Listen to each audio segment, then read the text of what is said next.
साथियों, राजनीतिक विश्लेषण में आपका हार्दिक स्वागत और अभिनंदन है। मैं हूं रंगलाल धनकर। आज हम बात करेंगे मंदसौर जिले के मंदसौर संसदीय क्षेत्र की जिला मुख्यालय की सीट मंदसौर विधानसभा। मंदसौर विधानसभा के अब तक के चुनाव हुए, उन पर हम राजनीतिक विश्लेषण पर चर्चा करेंगे। तो एक बड़ी जानकारी ये निकल के आ रही है, उसमें राजनीतिक विश्लेषण के तहत कांग्रेस ने इस विधानसभा पर कितनी बार किस किस वर्ग के लोगों को, उम्मीदवारों को चुनाव मैदान में उतारा, उस पर मैं हम आपको डिटेल जानकारी देंगे। उससे पहले आपको बताना चाहता हूं कि इस सीट मंदसौर विधानसभा सीट पर हमेशा पिछड़ा वर्ग का दबदबा रहा है और इस सीट को निकालने में अगर कोई वर्ग रहा है तो वो पिछड़ा वर्ग के उम्मीदवार रहे हैं। तमाम जानकारियों को लेकर चलते हैं अब सीधे।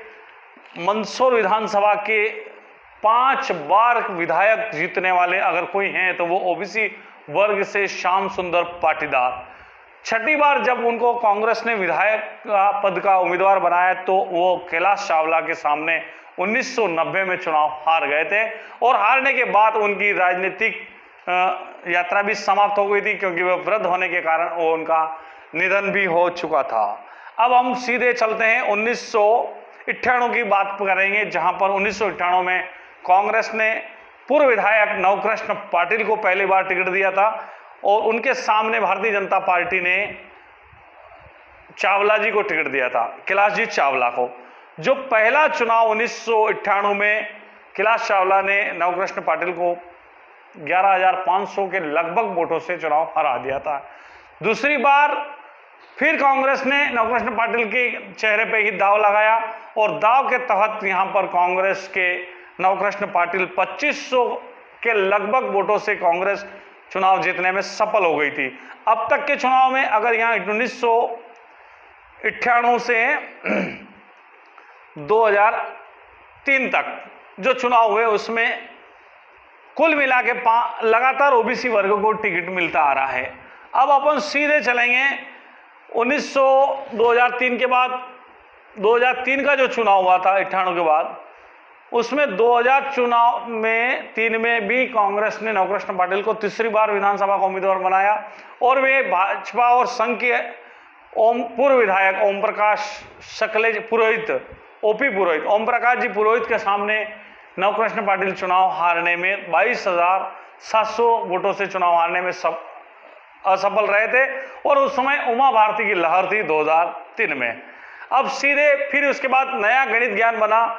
2008 में मंदसौर में जो मुख्यमंत्री को काला झंडा दिखाने के मामले में जो चर्चित चेहरे के रूप में उभर के आए थे कांग्रेस के नेता महेंद्र सिंह गुर्जर, श्यामलाल जोगचंद और इन नेता और हरदीप सिंह डंग, ये तीनों राहुल गांधी के दिमाग में आ गए थे चेहरे और दिमाग में आने के कारण युवा मोर्चा के यूथ कांग्रेस के जिलाध्यक्ष भी महेंद्र सिंह गुर्जर रहे और महेंद्र सिंह गुर्जर को कांग्रेस ने 2008 में पहला उम्मीदवार बनाया। वहां पर पहला चुनाव महेंद्र सिंह गुर्जर 1500 वोटों के लगभग चुनाव हारने में असफल रहे थे।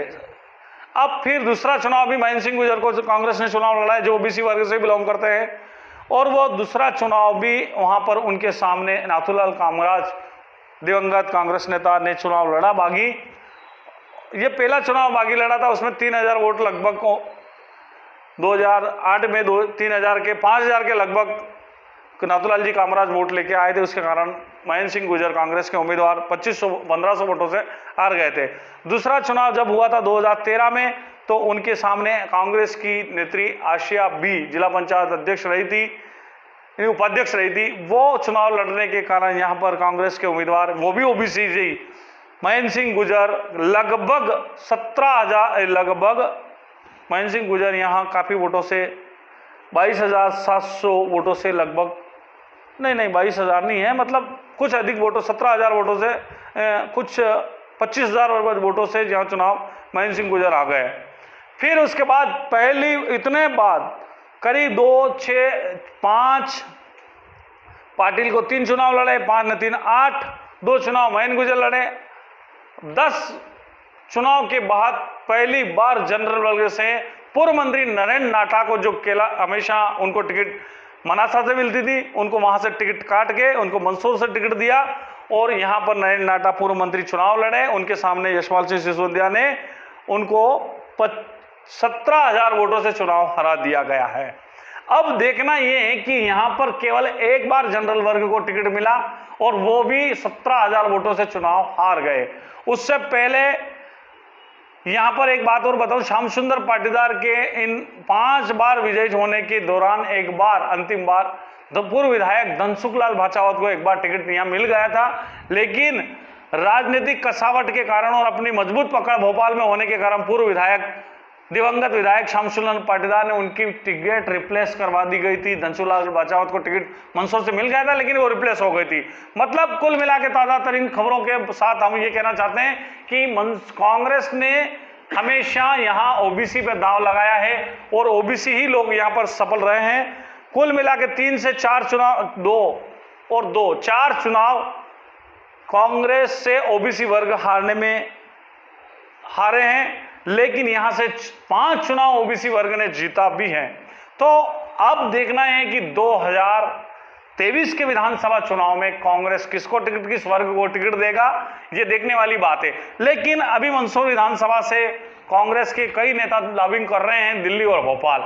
उसमें पहली पंक्ति में अगर देखा जाए तो विपिन जैन कांग्रेस के जो जिला उपाध्यक्ष रहे और वर्तमान में कांग्रेस के अध्यक्ष भी हैं, ये भी लड़ रहे हैं। पूर्व विधायक दावेदारी कर रहे हैं, पूर्व विधायक नवकृष्ण पाटिल भी दावेदारी कर रहे हैं कांग्रेस से। यहाँ पर महेंद्र सिंह गुर्जर दावेदारी कर रहे हैं, दीपक सिंह चौहान भी दावेदारी में हैं, और जो सज्जन सिंह वर्मा के समर्थक माने जाते हैं सुरेंद्र कुमावत। और दूसरी पंक्ति में अगर बात की जाए तो ओबीसी वर्ग से बड़ी टीम यहाँ बड़ी लाइन में लगी हुई है। उसमें सुरेश भाटी से लेके ऐसे कई युवा नेता भी यहाँ लॉबिंग कर रहे हैं। लेकिन अब देखना है कि कांग्रेस 2023 के चुनाव में किसके ऊपर और पिछड़ा वर्ग से मंदसौर विधानसभा से अगर सशक्त दावेदारी अगर वो कोई कर रहे हैं तो पूर्व जिला पंचायत सदस्य ब्रह्मानंद पाटीदार भी यहाँ ओबीसी वर्ग से जो पाटीदार समाज से आते हैं, और पाटीदार समाज ने यहाँ पिछले 5 विधानसभा चुनाव यहाँ श्याम सुंदर पाटीदार ने जीते हैं। तो अब देखना है, और पाटीदार समाज ने कुछ महीने पहले ही मंदसौर विधानसभा के दलोदा में बहुत बड़ा एक महाअधिवेशन किया था, और उस अधिवेशन में CWC के जो मेंबर है पूर्व मंत्री कमलेश्वर पटेल भी आए थे। तो कुल मिला के अगर उनकी ओबीसी वर्ग से उनकी बड़ी दावेदारी मानी जा रही है, और जिस प्रकार से पाटीदार समाज यहाँ लॉबिंग करी थी, और अब देखना है कि यहाँ अगर कांग्रेस पाटीदार समाज पर दाव अगर लगाती है तो सबसे बेस्ट चेहरे के रूप में ब्रह्मानंद पाटीदार सामने आ रहे हैं। लेकिन अब कांग्रेस क्या करती है ये तो समय ही बताएगा, क्योंकि विधानसभा चुनाव की तारीखें तय हो चुकी हैं, आचार संहिता लग चुकी है। लेकिन अब